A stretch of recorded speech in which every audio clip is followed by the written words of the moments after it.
El proyecto en sí no existe, pero fue impuesto como se han impuesto los hoteles, los parques temáticos, la mina que tanto critican, no Cálica, con las mismas intenciones. Va a crear trabajo, vamos a tener más turistas y con esos argumentos se rompe la ley.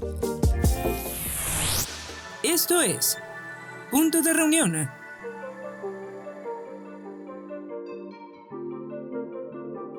Hoy en Punto de Reunión, José Urbina Bravo. ¿Quién es José Urbina? Es un padre de familia como usted o como yo, pero además es un ambientalista preocupado por lo que está sucediendo en la Riviera Maya. José Urbina Bravo vive en Playa del Carmen, es buzo certificado y ambientalista.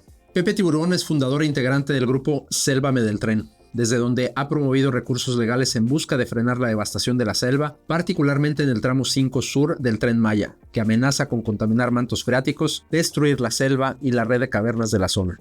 Pepe Tiburón nació en la Ciudad de México, pero tras una tragedia familiar tuvo que emigrar de muy chico a Argentina y durante su adolescencia es que regresa a México. Desde 2004 vive en Playa del Carmen, donde participó con otros buzos y amantes del mar de la zona a cuidar y controlar la presencia del pez león en las aguas de Quintana Roo. También participó desde principios de la década pasada en la organización Saving Our Sharks, que desde 2010 se dedica a cuidar a tiburones que llegan a las costas de Quintana Roo durante el invierno. Por más de 20 años, Pepe Tiburón ha sido un gran ambientalista protector de la Riviera Maya. Muchas gracias por estar con nosotros, Pepe. Bienvenido.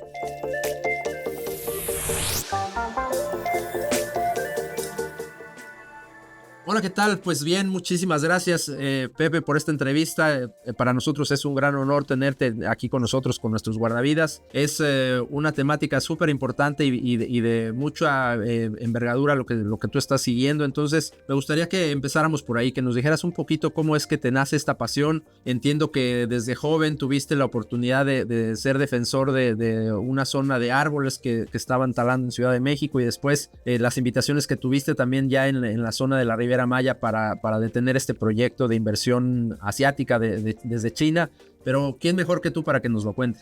¿Qué tal? Muchísimas gracias, es un placer para mí estar con ustedes.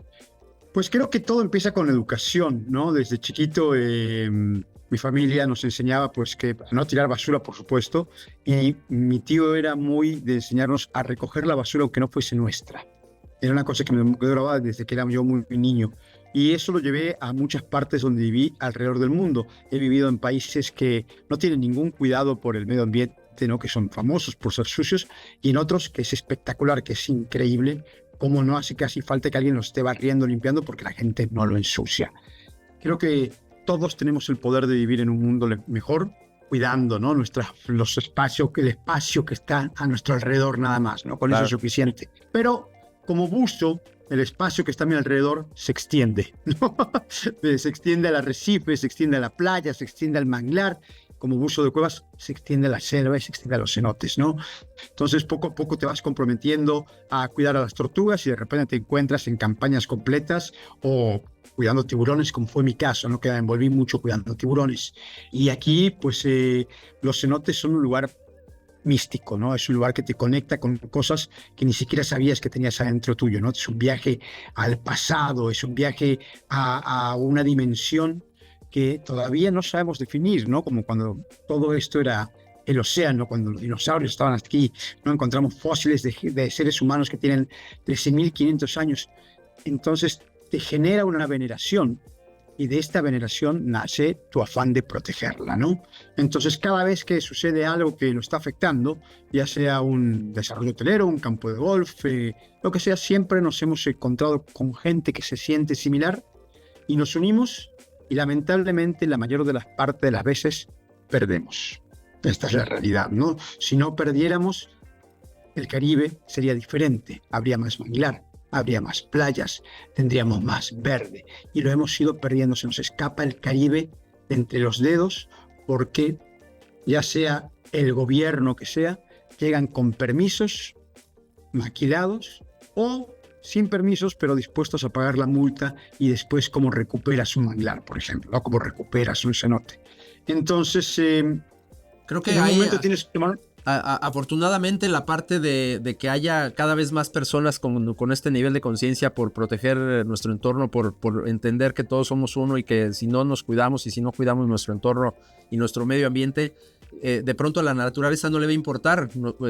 La naturaleza continúa y el mundo va a continuar. Los que no vamos a sobrevivir vamos a ser los humanos. Entonces, ese nivel de conciencia y estos grupos de personas que han ido fortaleciéndose y que han ido levantando la voz ante diferentes causas, pues es un gusto que así como ellos, tú hayas tomado en los últimos años un par de proyectos muy particulares. Digamos que de los últimos 5 años ha sido un cambio radical en tu enfoque. Sálvame del tren es un proyecto padrísimo que pues ha sido, creo, el más importante en relación al desastre que ha sido la obra del Tren Maya, esta obra faraónica. Entonces, en estos últimos 5 años, para ti, ¿en dónde está la delgada línea entre ser un activista real y traer esta bandera de manera real y tener esto por un interés político que se transforme en una moneda de cambio para obtener algún beneficio? ¿Cómo diferenciar esa pequeña línea? Mira, hay una diferencia, no sé si es a lo que te refieres, pero fue lo primero que pensé cuando me estabas haciendo la pregunta. Este es corazonador, ¿no? Ves cómo la gente toma decisiones basadas en la ignorancia, en la necedad, igual con buenas intenciones, pero siendo todavía necio y siendo todavía ignorante, ¿no? Y te vas desanimando, ¿no? Perdimos tal hotel, perdimos tal cosa, y de repente llega un momento que dices que, ¿sabes? Ya no puedo estar con esto, ya no lo voy a resistir, que sea lo que Dios quiera, yo voy a estar muerto, lo que sea, ¿no? Y entonces, en ese momento, y yo no quiero que me malentiendas, porque luego la gente me mira con cara de que estoy muy equivocado, pero así lo siento, en ese momento te separas de la esperanza.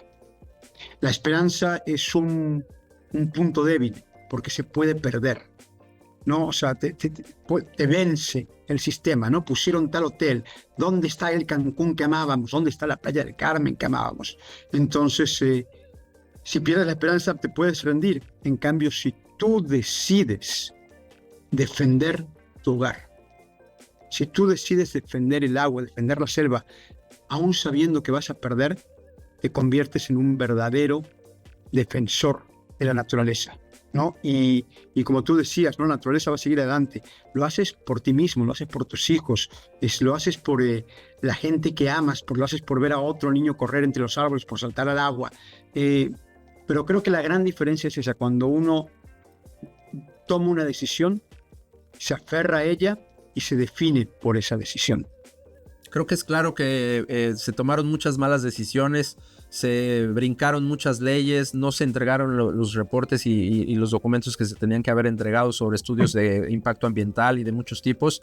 Y quizás, pues bueno, ya al punto en el que hoy estamos, 2 o 3 acciones que se puedan seguir corrigiendo del pasado, quizás haya algunas, pero me gustaría preguntarte cuáles son las acciones que tendríamos que empezar a ver hacia el futuro y para seguir pues tratando de que este impacto se detenga y que haya más gente que entre en conciencia. Mira, para empezar, el tren, el proyecto, el pseudo proyecto, porque no hay tal cosa como un proyecto del tren, en lo que se publicita como el Tren Maya no existe, porque el tren que vendían entraba a la ciudad de Cancún, entraba a la ciudad de Mérida, entonces tú podías trabajar en Cancún, subirte al tren y recorrer, ir al tren, entrar a tu trabajo, ¿no? En alguna parte de la ruta 307, podías subirte al tren en Cancún y bajarte en la ciudad de Mérida. Hoy eso no existe. El tren está, la estación de Cancún no está en Cancún, está más allá del aeropuerto. Entonces es prácticamente absurdo que si quieres ir a Playa del Carmen tengas que desplazarte de Cancún en otro transporte que te va, ya para eso te sigues de largo hacia Cancún, hacia Playa del Carmen, ¿no? Ya no tenía sentido. Y lo mismo pasa con Mérida. Entonces el proyecto en sí no existe, pero fue impuesto como se han impuesto los hoteles, los parques temáticos, la mina que tanto critican, ¿no? Cálica, con las mismas intenciones. Va a crear trabajo, ¿no? Esto es el desarrollo, vamos a tener más turistas, las mismas, siempre los mismos argumentos, y con esos argumentos se rompe la ley. México tiene una legislación ambiental importantísima, muy buena, pero prácticamente nunca se respeta. Entonces, de la misma forma, tiraron árboles sin tener manifestaciones de impacto ambiental, que es un uso cotidiano en esta zona. Empezaron a derribar árboles sin tener el cambio de suelo, que también es muy normal en esta zona, y está penado por la ley. La ley es súper clara, dice en un parrafito muy cortito, si hay tal a desmonte o incendio en una zona, son 20 años sin que lo puedas tocar. Es clarísimo, no hay vuelta que darle. Por eso es que tuvieron que recurrir, en lugar de a una mordida, como hace un hotel o como hace algún club de playa, en lugar de recurrir a una mordida, recurren a una mafufada ilegal del decreto de seguridad nacional, ¿no? No está sustentado por nada, ni yo que yo sepa, no nos está invadiendo Belice, no necesitamos un tren para llevar revolucionarios, no hay nada que ver que respalde esto, ¿no? Y nos dejamos llevar por eso, y nos dejamos llevar por la propaganda, les empezamos a creer. Aquí hay gente que todavía cree que pues esto va a traer dinero, ¿no? Hay gente que justifica la destrucción de la selva porque va a traer prosperidad. No se dan cuenta que todas las advertencias que se hicieron, no solamente el uso de cuevas, los científicos más reconocidos del país, como Luis Zambrano, Rodrigo Medellín, Emiliano Monroy, Marister Ceseña, gente que tiene un alto nivel académico que verdaderamente sabe de lo que está hablando, ¿no? No una persona que no terminó ni siquiera la prepa, sin ofender, pero tu nivel de conocimiento para tomar decisiones, como el señor Javier May, pues tiene que bajar la cabeza y decir, quizás el señor Medellín tiene razón. Aquí se impuso con ignorancia ilegalmente este proyecto, como sucede en la destrucción por desarrollos inmobiliarios inescrupulosos en Tulum, Playa del Carmen, Acumal y Cancún, ¿no?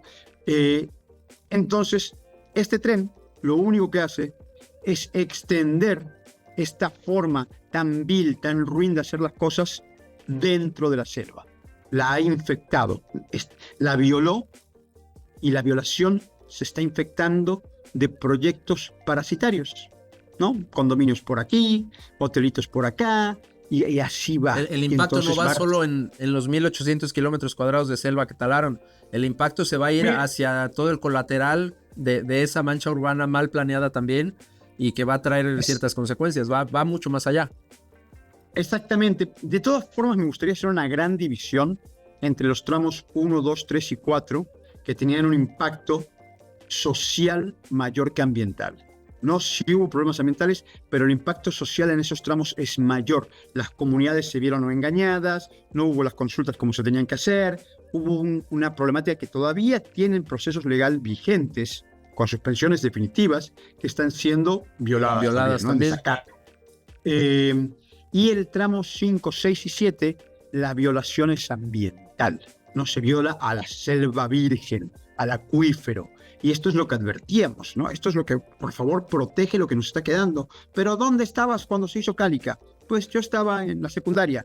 Pero ¿y qué sentido tenía esa pregunta? Estaba aquí, sí, la gente que estaba aquí ya estaba luchando. ¿Dónde estaba Andrés Manuel? Porque él ya era político, ya estaba prendiendo fuego pozos petroleros en Tabasco.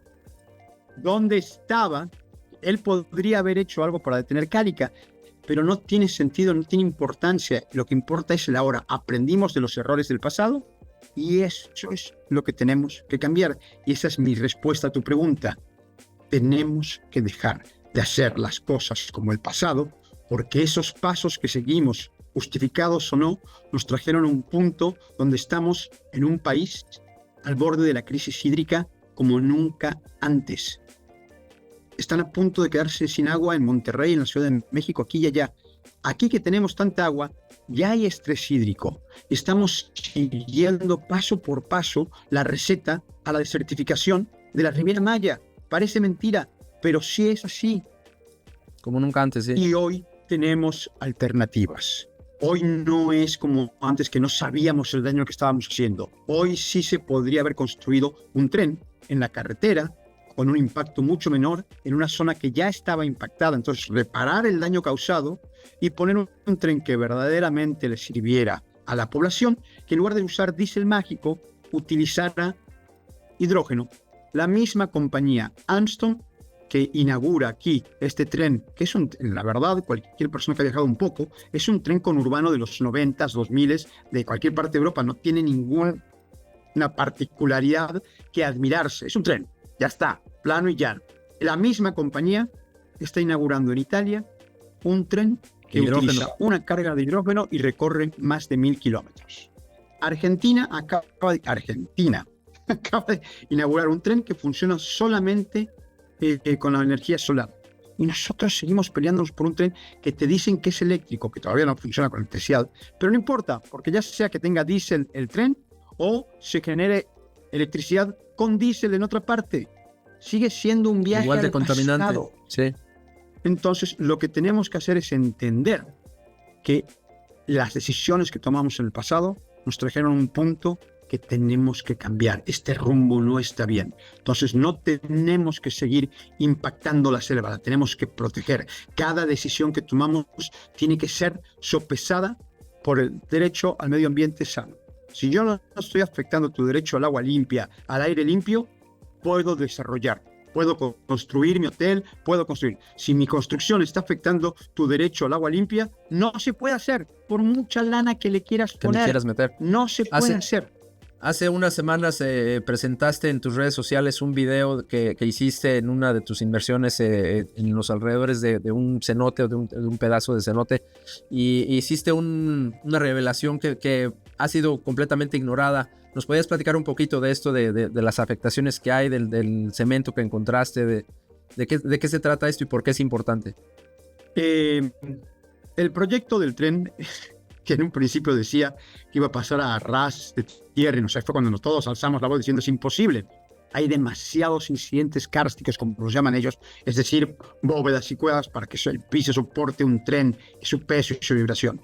Entonces al principio nos descalificaron, y después cuando tuvieron que aceptar ellos mismos que estábamos diciendo la verdad, se sacaron esta tontería de que los pilotes eran para proteger las cuevas y las cavernas y el acuífero.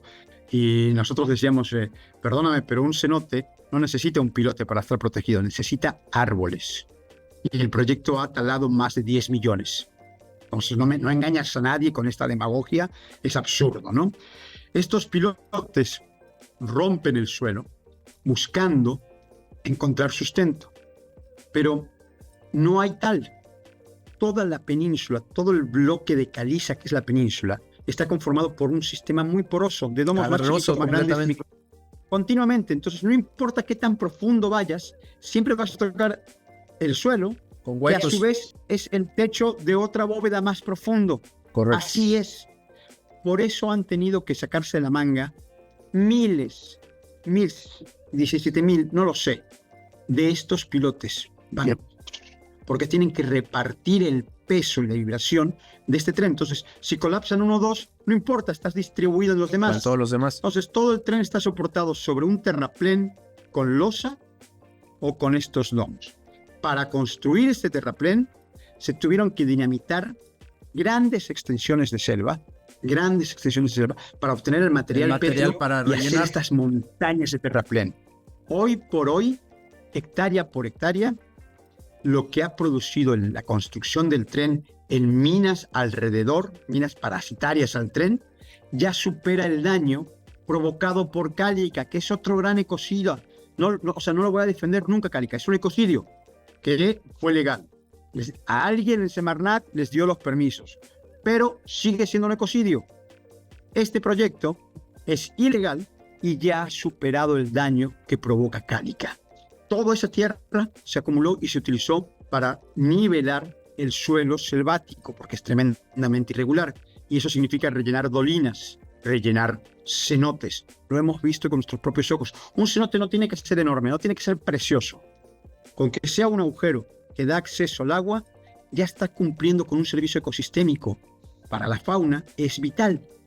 Este proyecto los pasó por encima, una y otra vez. Si no hubiese sido por la oportuna voz de los vecinos, porque cuando nos llaman ambientalistas, pero la verdad es que somos vecinos de la zona, somos gente que aprendimos a amar este lugar hace 30, 20 años, 10 años, o porque naciste aquí, no, aquí están tus raíces.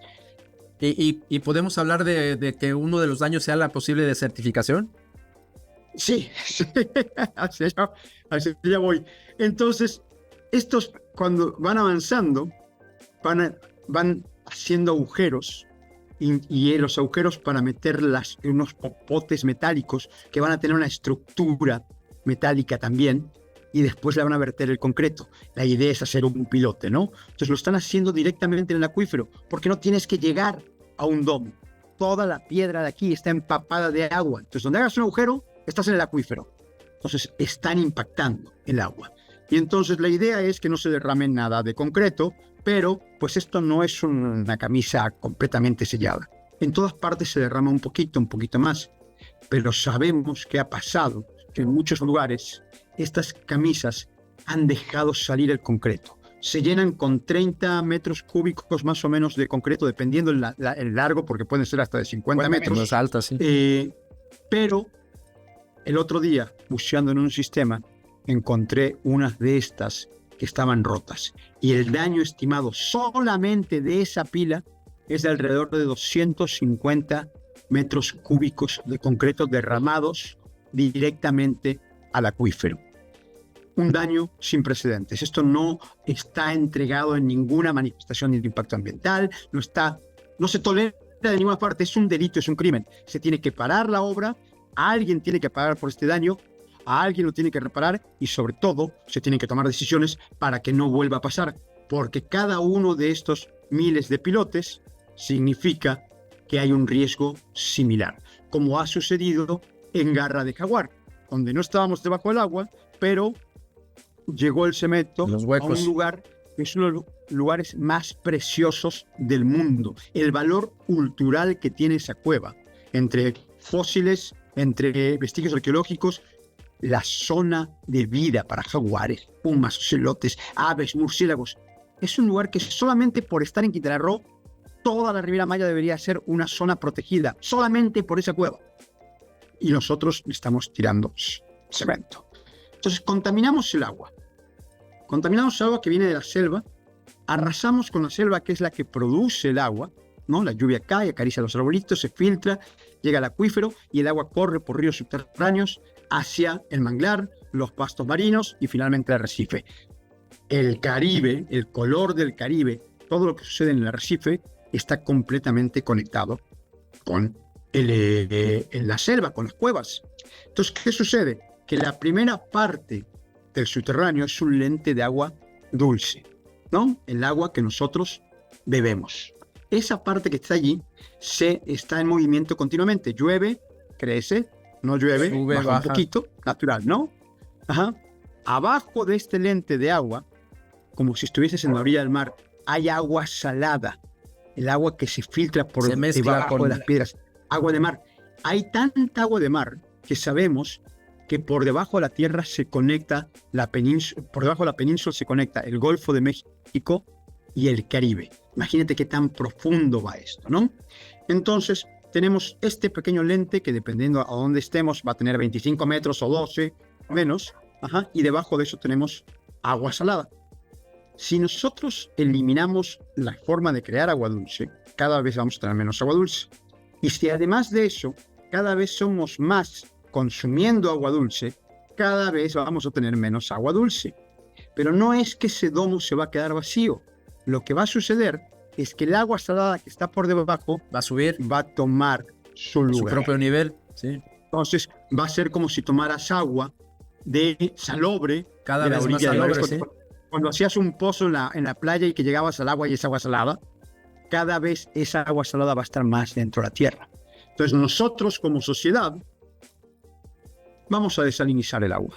En ese sentido, vamos a pagar como hacen en Baja California, vamos a terminar pagando por tomar agua dulce. En ese sentido, pero la vegetación y la fauna no va a tener acceso a agua dulce. Y esa es la receta directa para la desertificación. Y estamos en las vías, nunca mejor dicho, de llegar a ese punto. Me gustaría preguntarte ahora que hablas de posibles soluciones dentro de nuestra sección que nosotros llamamos ¿qué hubieras hecho tú? Vamos a hacer este ejercicio de imaginación en el supuesto que tú eres la persona que puede tomar las decisiones correctas en este momento. ¿Qué harías o qué hubieras hecho o qué decisiones le recomendarías que se hicieran para tratar de revertir un poco el daño que se ha hecho y para detener definitivamente lo que se ve que se viene? ¿Para revertirlo? ¿Qué es lo que hubiese hecho si hubiese estado en mi poder haber diseñado el tren? Porque lo que hubiese hecho era tomarme más tiempo. Esta urgencia proselitista no le hizo bien a nadie, ¿no? Entonces, tendría que haber envuelto mucho más a las comunidades mayas y ver qué es lo que verdaderamente necesitaban. A mí no me parece mal la idea de unir los estados con un medio de transporte más económico, que este tren no lo es. Ajá, más rápido que este tren, no tampoco lo lo va a es. hacer. Sí. Pero hubiera sido una buena oportunidad para modernizar carreteras y tener este sistema de transporte colectivo alternativo. Y en la costa de Quintana Roo, del Caribe, el tren tendría que haber sido un tren ligero que entrara a la ciudad de Cancún y que sirviera verdaderamente a los trabajadores para transportarse. Te subes cerca de tu colonia al tren y te bajas cerca del hotel en el que trabajas. Eso no sucede, este tren está demasiado lejos para que pueda salir eso. Entonces se va a estimular todavía más el transporte de las minivans, de los dinghies, de esto y del otro. Es una locura. Entonces, creo que se falló. ¿Pero hay algo rescatable ahí de lo que ya se hizo de obra o se tendría que rehacer toda la obra? No, de este proyecto no hay absolutamente nada rescatable. De este proyecto, en el tramo 5, lamentablemente, la obra ha tirado una gran cantidad de dinero, está provocando un daño tremendo al medio ambiente y solamente va a crecer, va a ser exponencial, ¿no? Se tiene que detener definitivamente el tramo 6 y el 7, que aparte no hacen falta. Ya tienes un tren que desde Cancún une Quintana Roo con Chiapas, con Campeche. Esta idea absurda de cerrar el círculo no tiene ningún sentido ambiental ni económico, y presumen mucho que está completamente hecho con el dinero del país, y es porque ninguna empresa quiso invertir en un proyecto que jamás le iba a retribuir nada, ¿no? No hay ningún orgullo, pero obviamente las constructoras se están llenando los bolsillos, pero no era una inversión como para ser dueño del tren. Por eso es que no hay capital privado, como en un momento presumían. Lo esencial es que la sociedad entienda que les han mentido, le han impuesto este proyecto a la sociedad con mentiras, ¿no?, continuas, y que no les vuelva a creer. No les tenemos que creer absolutamente nada más, no tienen más crédito. Y tenemos que todo el cuerpo selvático que hay entre la carretera y el nuevo trazo del tren, todos esos 5 kilómetros de selva, que en algunas partes, como en Playa del Carmen, ya están muy explotados, en Cancún, en Tulum, pero todas las otras áreas se tienen que mantener como un área protegida. Yo entiendo que lo va a alcanzar el desarrollo, ya está loteado, no le encuentran valor a la selva hasta que la vendan, ¿no? Es la única forma que le ven valor. Entonces ya está loteado, ya va a haber condominios, pero se tiene que obligar cuánta masa de gente vas a traer, ¿no? ¿Cuál va a ser tu capacidad de carga aquí? Ok, necesito plantas de tratamiento, no para la gente que tienes proyectada ahora, sino a 10 años. Para los próximos 10 años. Plantas de tratamiento. Necesito que tomes previsiones para el agua, para las aguas negras, para la urbanización, porque se la pasan construyendo y construyendo y construyendo y ponen cada vez más casitas más pequeñas, cada vez más pegadas, y ningún tipo de transporte. Entonces la gente recurre a moverse o en estos scooters que son como los que hay en Tailandia, que te les llevan corriendo, ¿cómo se llaman? Los tuk-tuk. Tuk-tuks. Ajá. ¿Así? Es una locura, es un caos vial absurdo que se pudo prevenir, ¿no? Entonces, esto se tiene que prevenir porque se sabe que va a pasar, prohibir completamente. Pero sobre todo, y esto es bien importante, la selva que hay del trazo hacia adentro, ese cuerpo selvático tiene que ser sagrado. No un área natural protegida, porque a este gobierno le encanta decir que las áreas naturales protegidas ahora tenemos 43. Sí, pero, es verdad, tienes 43, pero le recortaste el presupuesto cada vez más a la CONAMP. Entonces, si en algún momento en México se le daban 26 pesos, que era una miseria, 26 pesos por hectárea al año, hoy se le destinan 8. Un país megadiverso. 8 pesos por hectárea por área natural protegida es... No, pues no es nada. Una locura. No es nada. No hay dinero para pagar a los guardabosques, no hay dinero para capacitarlos. Entonces tienes gente que en realidad no está cuidando nada. Y además, el área natural protegida es una trampa porque les permite desarrollar. Y entonces ahora tienes al ejército construyendo un hotel, construyendo casinos, en la reserva de Calakmul. Es absurdo. Absurdo, Es sí, algo es que ilógico, no, irreal. no, en ningún otro gobierno algo tan absurdo hubiese tenido sentido, ¿no? Y mira que tenemos gobiernos que hicieron absurdos importantes. Entonces, lo que tenemos que hacer es que todo lo que hay del trazo del tren hacia adentro tiene que ser una zona de preservación. No se puede tocar. No, o sea, lo más mecánico que puede entrar es una bicicleta. Oye, No tiene Pepe, que haber nada. y en Eso va a garantizar que tengamos agua limpia y que la fauna pueda verdaderamente tener corredores biológicos, pueda desarrollarse, no la mafufada del Parque del Jaguar, que no sirve para nada más que para hacer publicidad, ¿no?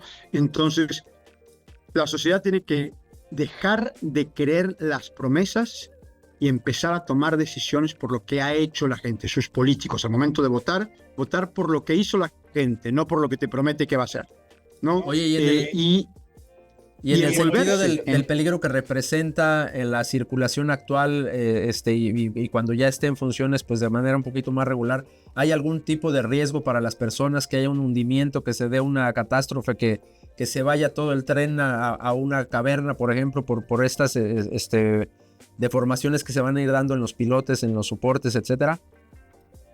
Mira, yo no soy ingeniero. Yo me imagino que los ingenieros, cuando pusieron esto en papel, encontraron la solución perfecta para que no se les cayera el tren. Que se caiga el ecosistema, pero el tren no se cae. Ahora, sabemos que lo han hecho las apuradas. Sabemos que igual no comprendieron bien el suelo, ¿no? Esto era un reto que en otros países, y esto no es presumible, un país como China, hacer un tren similar a este sobre el suelo kárstico tomó 7 años. No porque los chinos sean lentos, no porque los chinos no sepan lo que están haciendo. Todo lo contrario. Todo lo contrario, ¿no? Presumir que lo estás haciendo rápido no es exactamente presumir que eres bueno, o igual todo lo contrario. Entonces, sabemos que puede haber habido muchos errores por esa velocidad. También yo he visto cómo pilotes por la compresión se han quebrado. Entonces, dudo de las subcontrataciones que se esté respetando la calidad de la que tendría que llevar, ¿no? Que se esté respetando, pues, el concreto que se tenía que utilizar, el acero que se tenía que utilizar. Dudo porque lo he visto y porque también sabemos cómo es México y cómo se maneja estos niveles de corrupción, donde, pues, mejor me quedo con esta parte y le meto esto, ¿no? Ahí tenemos ejemplos muy tristes de obras colapsadas.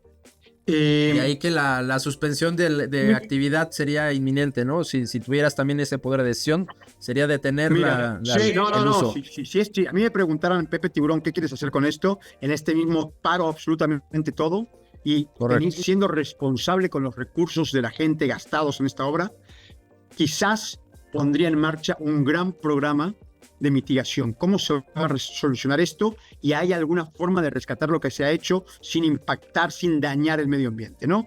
Pero esto se tiene que detener y hacer todo lo que no se hizo por estar apurados. Y sobre todo, aquí el terror que más me da es que se utilizó un acero que ya se está oxidando debajo del agua. Los pilotes, los popotes estos metálicos ya se están oxidando. Las varillas que hemos visto que están expuestas también se van a oxidar. Darle mantenimiento a esto es una obra titánica. Todos los muelles de México, del mundo, que están en el mar, se les tiene que estar dando mantenimiento, pues para que no colapsen. No, pues están debajo del agua. No sé cómo pretenden darle mantenimiento a todos estos pilotes que están dentro del acuífero, que están sobre el acuífero, además, en un territorio tan hostil. No veo que esto vaya a ser económicamente responsable nunca. Y tampoco responsable del punto de vista de que esto va a ser útil para la población y mucho menos seguro. Es insostenible desde el punto de vista que se le analice. Ahora, me gustaría pasar a la última sección antes de cerrar con esta conversación, porque sin duda creo que el punto de debate no es si está bien o está mal hecho. O sea, creo que eso está claro y aquí es un poquito enfocarnos hacia también lo que queremos hacer, pero antes de pasar a ese cierre del programa, me gustaría hacer esta dinámica que le llamamos ping-pong, en donde yo te digo una palabra y tú me dices lo primero que se te ocurra, y puede ser una palabra o una frase, es el primer pensamiento que te venga a la cabeza. Me gustaría empezar con Pepe Tiburón. Padre de familia. Cenote. Vida. Tren Maya. Una mentira. Partido político. Un vehículo en manos de gente que no sabe conducir. Jaguar. Majestuoso. Arrecife de coral. Milagro. Riviera Maya. Mi hogar al que me gustaría cambiarle el nombre. ¿Qué nombre le pondrías? No sé, Costa Mexicana, pero he aprendido mucho en estos últimos años de las comunidades mayas y sé que utilizar la palabra maya merece mucho más respeto que como se ha utilizado para poner parques, centros comerciales, trenecitos y la Riviera, ¿no? Creo que es un pueblo que merece mucha más atención y respeto de la que le hemos dado por históricos errores y hoy por ignorancia, ¿no? Me ha tomado mucho trabajo entrar en contacto y ganarme un poco de su respeto y ellos tienen todo el mío. Las últimas dos. Educación. Vital. Familia.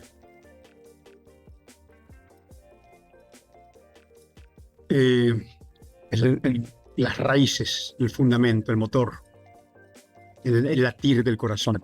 Buenísimo, me gustó mucho y pues bien, decía yo que para cerrar me gustaría también que nos dijeras a manera de recomendación y también un poquito como de introspección hacia nosotros como sociedad, porque esto nos pasa en México, pero también tenemos guardavidas que nos escuchan en el resto de Latinoamérica y creo que es muy similar lo que nos pasa. Entonces, ¿por qué nos sigue pasando esto? ¿Qué necesitamos hacer? ¿Qué cambios nos están haciendo falta como sociedad? Y que ese sea el mensaje que nos quisieras dejar de cierre. Creo que la desidia y la cobardía ha llevado a que permitamos mucho más lo que jamás tendríamos que haber permitido, ¿no? Ayer hablaba con unos amigos y me decían, no, es la típica frase de no, cada pueblo tiene el gobierno que se merece. Y yo en cierta forma me gusta jugar con las palabras y creo que cada pueblo tiene el gobierno que permite. Nosotros hemos permitido durante muchos años que nos pasen por encima con escándalos y nos causa risa y sabemos que de todas formas salimos adelante y Latinoamérica es tan rica, ¿no? Colombia, Argentina, tenemos tantos recursos que al final de cuentas, pues ahí mal que bien seguimos saliendo adelante. Y podría ser muy diferente. Creo que los mexicanos nos gusta colgarnos medallas de valor, pero creo que en realidad el destino de nuestro país ha sido dirigido por la cobardía, por no enfrentarnos a gobiernos que nos han sometido, ¿no? Con violencia o con propaganda o con circo. Creo que es momento de que la sociedad entienda que cuando nosotros elegimos un nombre, el tuyo, el mío, el de tu vecino, ese nombre que tú votaste, lo votaste pensando que se va a hacer cargo del futuro de tus hijos. No vas a votar por alguien al que tú no le dejarías encargado a tu hijo, porque es literalmente lo que estás haciendo. Y te tienes que acordar de ese nombre. Y tienes que hacerle todos los días acordar a esa persona que está trabajando para ti. No al revés. Aquí en toda Latinoamérica se trata a los políticos con pleitesía. Discúlpame, pero la gobernadora de Quintana Roo no trabaja para el presidente. Trabaja para mí. Trabaja para cada ciudadano de Quintana Roo. Y en realidad tenemos una edecán que le va besando la planta de los pies al presidente sin proteger. No se ha pronunciado ni una sola vez sobre los vestidos arqueológicos, sobre los derrames de cemento, absolutamente nada. Y yo le demando que está allí para proteger nuestro futuro, no para proteger el futuro de los turistas, no para dar más habitaciones, no, para protegernos a nosotros, a los ciudadanos, a los habitantes de aquí. Creo que la sociedad tiene el poder de hacer esto y la cobardía y la desidia lo evita. Eso es lo que nos tenemos que sacudir. Y a veces parece que es imposible, pero todos lo hemos hecho, todos hemos sido valientes en algún momento de nuestras vidas, todos nos hemos visto forzados a hacer algo que pensamos que nunca vamos a hacer. Se trata, como te decía hace un rato, no de hacerlo con fe, no de hacerlo con esperanza, sino con decisión, con voluntad. Y así vamos a salir adelante. Y añadiría solamente y con visión, y me gustaría también que nos agregaras un poquito, y digo con visión porque el cambio climático es una realidad, la escasez de los recursos del agua potable, la posibilidad de cultivar y de generar lo que vamos a necesitar para las próximas generaciones cada vez se complica más. Y creo que también en eso has sido tú muy, muy estricto y muy puntual en hacer el énfasis que los recursos son limitados. Sí, creo que todavía estar discutiendo de si es verdad que el cambio climático y demás revela mucho de lo ignorantes que somos, ¿no? Yo no sé si es todo causado por los humanos, yo no sé si la influencia humana aumentó, ¿no? Potencializó el cambio climático natural. Lo que sí sé es que sucede, no me importa por qué, pero sucede, y sé que tenemos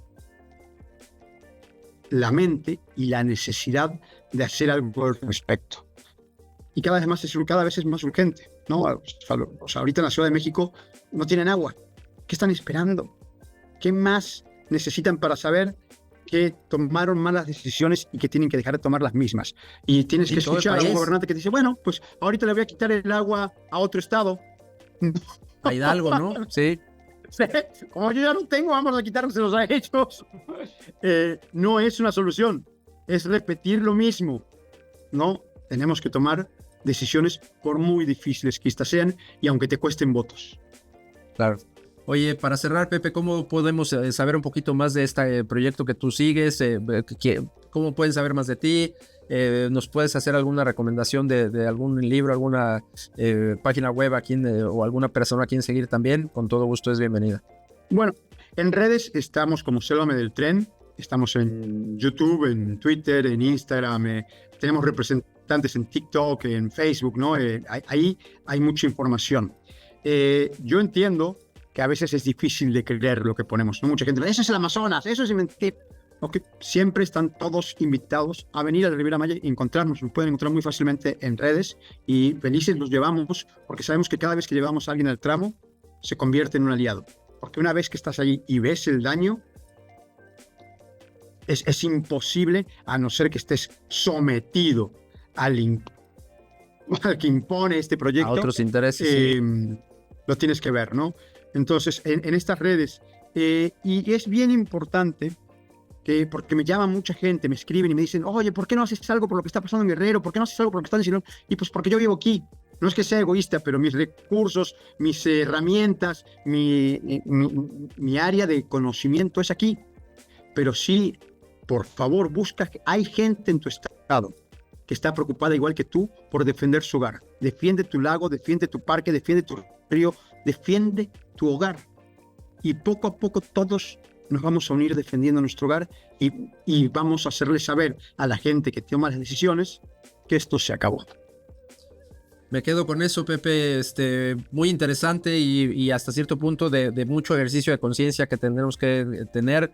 Espero que este impacto siga creciendo y que en la medida de lo posible nosotros seguiremos apoyando pues todas las participaciones que ustedes tengan. Te agradezco mucho este espacio y esta conversación. Muchas gracias a ustedes y bueno, aquí tienen su casa. Hasta pronto, muchas gracias.